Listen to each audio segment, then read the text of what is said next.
নমস্কার, শতরূপার রান্নাঘরে সবাইকে স্বাগত।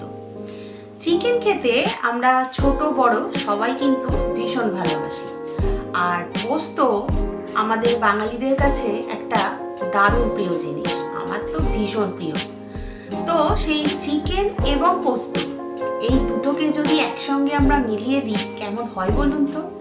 তো দেখে নিই আজকের রেসিপি চিকেন পপি।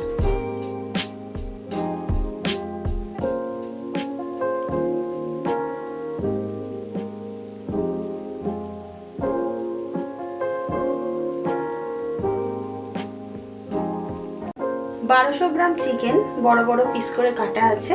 এখানে ফোড়নের জন্য তেজপাতা আছে, শুকনো লঙ্কা আছে, আদা এবং রসুন বাটা, 100 গ্রাম টক দই, 75 গ্রাম পোস্ত বেটে রাখা আছে, 4টে মাঝারি সাইজের পেঁয়াজ বাটা, আদা বাটা, ভিনিগার, মাখন, সাদা তেল, কাশ্মীরি লঙ্কার গুঁড়ো, লাল লঙ্কার গুঁড়ো, গরম মশলা, নুন, চিনি। চিকেনটা আমরা ম্যারিনেট করব। প্রথমে 5 টিস্পুন ভিনিগার দেবো, 2 টিস্পুন আদা বাটা, পরিমাণ মতো নুন। এই সব কিছু দিয়ে মাংসটা মেখে আমরা 10 মিনিট রেখে দেবো।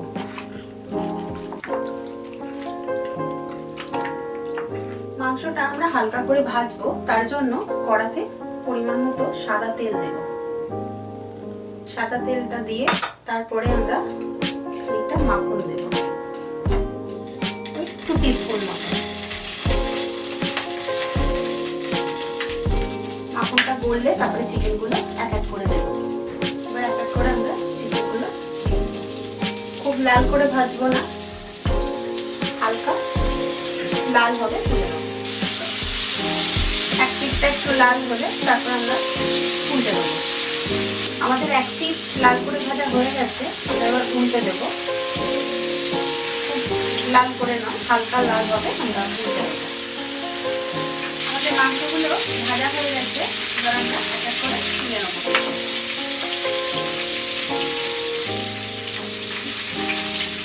মাংসটা ভেজে আমরা তুলে নিয়েছি। ওই তেলেই রান্নাটা হবে, আর আমরা এক্সট্রা কোনো তেল দেবো না। ওই তেলেতে তেজপাতা আর শুকনো লঙ্কা ফোড়ন দেবো।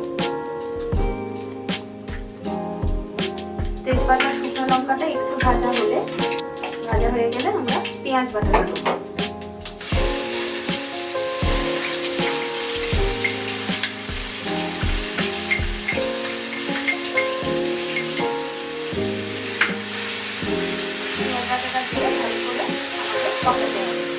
কালারটা চেঞ্জ না হওয়া পর্যন্ত আমরা এটা ভেজে নেব। পেঁয়াজটা আমাদের একটু লাল লাল ভাজা হয়ে গেছে, এবার আমরা আদা রসুনের পেস্টটা দিয়ে দেবো। আদা রসুনের পেস্টটা আমরা দেবো 3 চামচ মতো। আদা রসুনের পেস্টটা দিয়ে আবার আর একটু ভালো করে কষিয়ে নিতে হবে, যাতে কাঁচা গন্ধটা আমরা না পাই। আদা রসুনের গন্ধটা অনেকটা চলে গেছে, এবার আমরা পোস্ত বাটাটা দিয়ে দেবো। পুরো পোস্ত বাটাটাই আমরা দিয়ে দেবো, যেহেতু এটা পপি চিকেন সেই জন্য পোস্ত বাটাটা দিয়ে আরেকটু ভালো করে আমাদের কষিয়ে নিতে হবে। এরপর এক এক করে আমরা গুঁড়ো মশলাগুলো দিয়ে দেবো। প্রথমেই দেবো পরিমাণ মতো নুন। নুনটা বুঝে দিতে হবে, চিকেনে দেওয়া আছে। স্বাদ মতো চিনি, লাল লঙ্কার গুঁড়ো, যে যেরকম ঝাল খান সেই মতো দেবেন, কাশ্মীরি লাল লঙ্কার গুঁড়ো। সবকিছু দিয়ে আরো ভালো করে আরেকবার মিশিয়ে দিতে হবে। আমাদের কষানো মোটামুটি অনেকটাই হয়ে গেছে। এবার গ্যাসের ফ্লেমটা লো করে আমরা টক দইটা দিয়ে দেবো। টক দইটা দিয়ে একটু কষিয়ে নিয়ে তারপর আমরা চিকেনটা দেবো।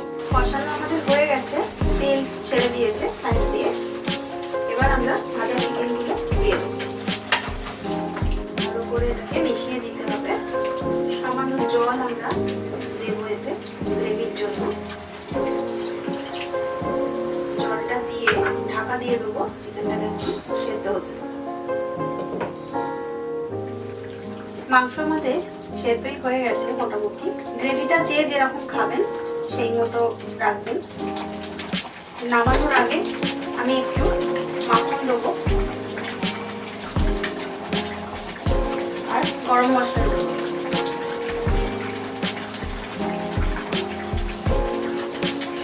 গ্যাসটা অফ করে দিয়ে ঢাকা দিয়ে 5 মিনিট রেখে দিলেই আমাদের রান্না কমপ্লিট।